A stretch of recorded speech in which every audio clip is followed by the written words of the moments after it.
Ni MMDA Chairman Danny Lim ang dalawang traffic enforcer na inireklamo ng pangungutong narco report ni Ivan Mayrina.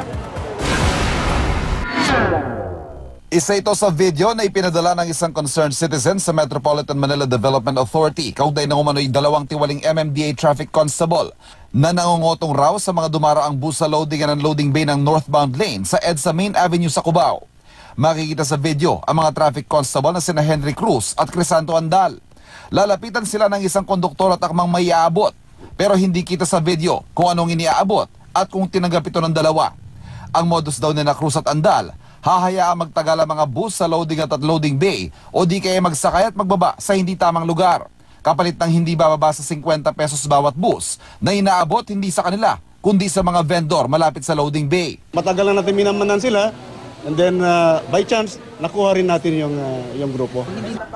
Itinanggi ni Cruz ang paratang. Nandun pa ako sa area na yon.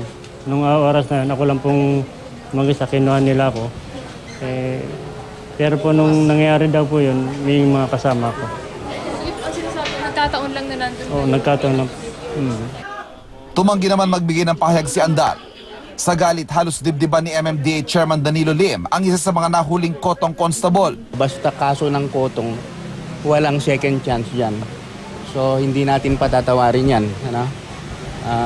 Imbestigahan yan, kakasuhan yan, and then ipapatanggal ko sa serbisyo.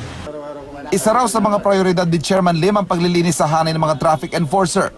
Si MMDA General Manager Tomas Orbos, inatasan ng pamunuan ng IAC o Interagency Council for Traffic sa ilalim ng Department of Transportation. Yung corruption po is twofold.